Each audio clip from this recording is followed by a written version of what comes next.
Hello again. This is the third part of Lecture 16 for History 231, Ancient Mediterranean World. This is the fall of the Roman Republic and the rise of Parthia.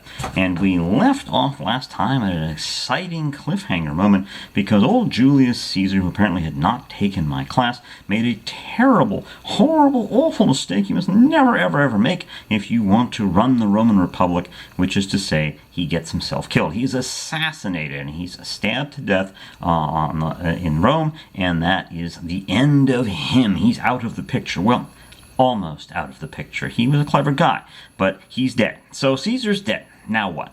And this is always the tricky thing. When people say, oh, we should just assassinate this guy, we should just kill him, we should just do him in, we don't like our leader, we don't like this person, we don't like that person.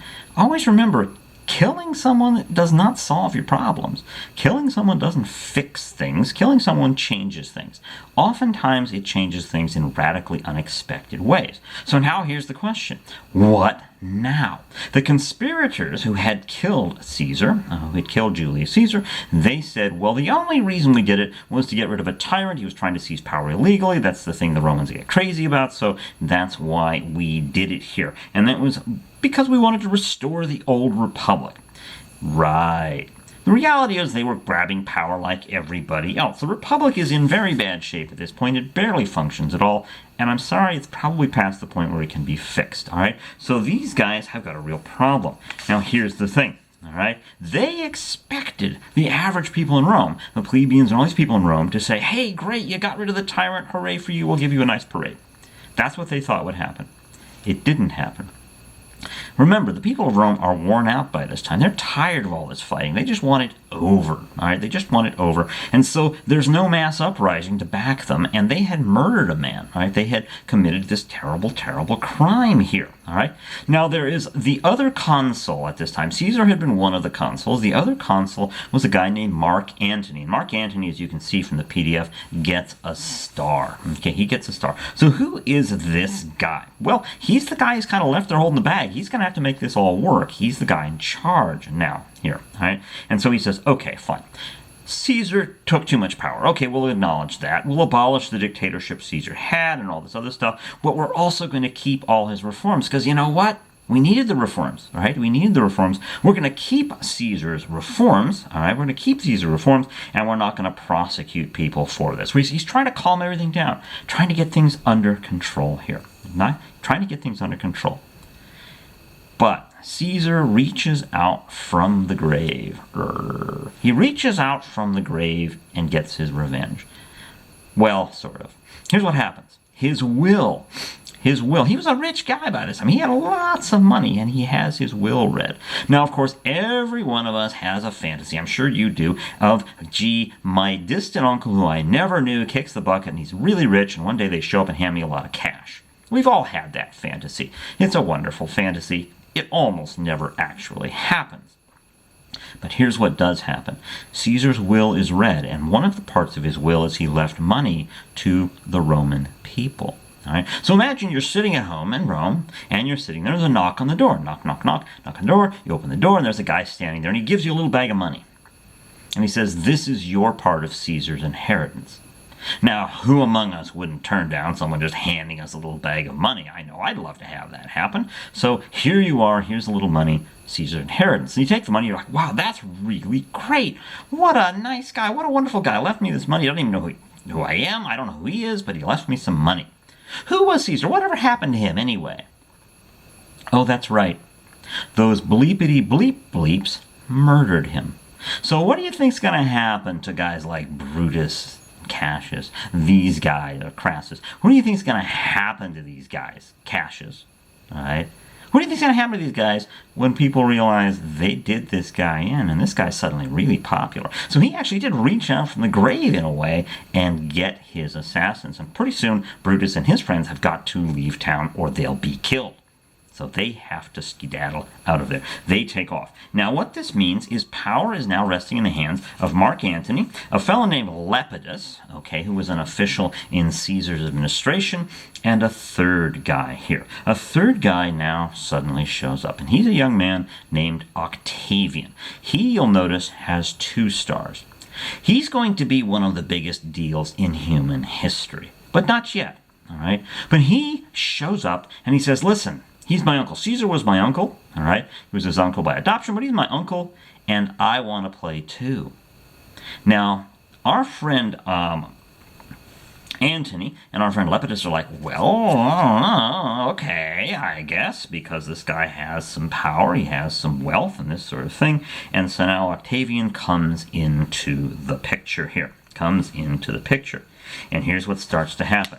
Octavian, Antony, and Lepidus start to build armies. They start to build personal armies again. Same thing we saw before, different guys. So in other words, into round 2 of this mess. And it's the same thing, just different guys. So Antony and Octavian and Lepidus are going to get into it. Now Lepidus is going to get pushed aside. All right, he's going to get pushed aside. And it's kind of interesting what eventually happens to Lepidus. I've always thought this was interesting. So here's Lepidus, and he is going to go out and he's going to fight Octavian, right? He's going to fight Octavian, and his army abandons him. So imagine for a moment, there you are, here's the sword, and you're standing there, and you're Lepidus, right? And you're ready in your cool duds, you got your neat hat, all the cool stuff that the Roman guys have, cool armor, and you're ready to go to battle, and you're standing there, and one of your guys comes up to you and says, boss, I've got some bad news. We've decided to switch sides. I hope it's okay. And poor Lepidus is standing there. I've always had this image of him standing there in his fancy armor, ready to make battle with no army. So what's he going to do? Well, Octavian comes up to him and says, listen, dude. Okay, maybe he didn't say dude, but listen, dude. I got no gripe with you. I'll tell you what. If you just get out of the picture and stay out of my way and don't make any more trouble, I'll let you just go live the rest of your life in comfort in Africa. How's that sound? And Lepidus says, well, I got no army, I got nothing. Okay, sure. So Lepidus actually lives out the rest of his life in peace, in retirement, in Africa, and he's out of the picture here. He actually got off lucky compared to a lot of these guys. A lot of these guys died horribly and violently. Lepidus gets out pretty lucky, and he dies an old man there. He lived for 24 more years, all right? So he had 24 more years of life without getting murdered or killed or assassinated or any of the horrible things. All right, so Lepidus is out of the picture. This leaves Octavian and Antony here. All right, Octavian and Antony. And they start consolidating their power, building up their power, and this sort of thing. All right. And now it's going to get interesting, because Antony is in the eastern part of the Republic, the eastern Mediterranean, and Octavian is in the west here.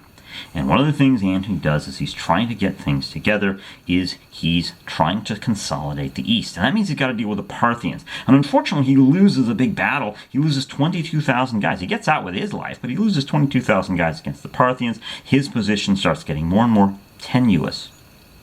But he does have one ally. You remember Cleopatra? Oh, yes, good old Cleopatra. The lady who knew how to play men. She had played Julius Caesar, and now she's going to play our good friend Antony. And so he winds up in Egypt, and he and Cleopatra, well, they become an item. They start getting together, they start making the smoochies, the whole 9 yards. All right, they get together here. All right, and Antony's saying, okay, hey, I'll use Cleopatra to help me with my ambitions. Well, Octavian, further west, sees this. And here's the thing about Octavian.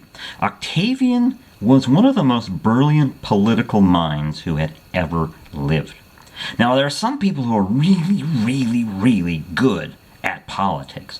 They know how to play the political game. So even if they're not military geniuses, they can get a lot done and be very powerful because they know how to play politics. And this guy was a master at playing politics. And so here's what he does. All right?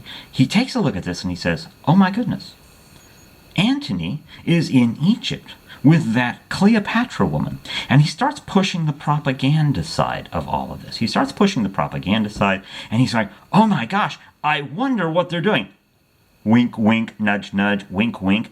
Who knows what they're doing? That Cleopatra, she's one of those strange, dark Easterners. She's not like us. She's one of those funny, dark Eastern people from strange cultures. Who knows what strange, wink, wink, nudge, nudge things that they're doing, Antony and Cleopatra. Oh my goodness. Now, of course, when he does this, he's ignoring the fact that Cleopatra is Greek. I mean, she's just Greek as can be. Sure, she's a Ptolemy and they've been ruling Egypt, but she's a Greek, really. Doesn't matter. He plays up the whole almost racist card of how creepy this strange woman is, messing around with Mark Antony, and who knows what they're doing together, and it's probably naughty and sexual, and who knows? He plays this up. This was brilliant, because what he does is he turns Rome against Mark Antony. He turns the Romans against Mark Antony. And of course, Antony's getting more and more dependent on Cleopatra and her power in order to stay afloat, basically. All right? And as a result, eventually Octavian and Antony are going to go at it. Okay, eventually they're going to go at it. And in a place called Actium, on the it's on the western coast of northern Greece, Octavian manages to cut off Antony from the Peloponnese. Antony has to try and break out with his fleet. This doesn't work. Antony is having really big problems, and so Antony and Cleopatra flee back to Egypt. They rush back to Egypt. Octavian is in hot pursuit. He gets control of Antony's army and his navy. All right. And then Octavian comes down to Egypt. A year later, Octavian comes down to Egypt. All right? He seizes Alexandria, the capital of the Ptolemies, the city that Alexander the Great had founded all those many years ago. He seizes control of Alexandria here. All right? Antony and Cleopatra have lost. It's over. And of course, their demise is rather, well, I don't know if I would say romantic, but dramatic. Let's call it that. It's dramatic here. Cleopatra, a lady to the end, formidable to the end, no one to mess with, takes a poisonous snake and has it bite her. All right? And of course, all of people say, oh, actually, it bit her. She has it bite her, and she dies of the poison. She commits suicide by snake bite, which I have to say is a very unusual way to commit suicide, but she commits suicide by snake bite. Antony falls on his sword, which is the good Roman way to end your life. And Octavian comes into Egypt, and he's the last man standing. Octavian wins, because at this point in history, when Octavian takes control of Egypt, he controls the entire Roman world. He controls Egypt, which is, remember, a breadbasket. It's a money printing machine. Egypt has so much wealth because the Nile is this incredible source of wealth. He controls that. He controls the entire massive Roman army. He controls the entire massive Roman navy. He controls everything. At this moment, he is the most powerful, wealthy man who had ever lived. By far, because he basically owns the entire Roman Empire. And I use that word deliberately because at this moment, when Mark Antony and Cleopatra do themselves in, they're done, that really is the end of the Roman Republic. We're not talking about a republic anymore. The republic is gone. It is dead, and it ain't coming back. What is replacing it is the Roman Empire. And Octavian, who will take on the name Augustus, as we will see in the next lecture, Octavian is the first Roman emperor. And the Roman emperors are going to be around for a while in one fashion or another. Some people say they lasted all the way to the 20th century, if you count the Russian czars. So what he starts 2,000 years ago is going to be lasting. And this makes him really, really important for human history. It is why he gets 2 stars. He is the most powerful, wealthy man who had ever lived at this point. And now the question is going to be, and this is our cliffhanger, the question is going to be, is he going to be able to make this work? Is he going to be able to put Rome back together? Because at this point, the Roman Republic is dead, the Roman system is falling apart, the entire Roman world is in chaos, and he's got to put it back together. He's the only one who can. And how he does that is really quite clever. But that will be our next lecture. This was lecture 16, so that will be starting with lecture 17. And I will see you all then.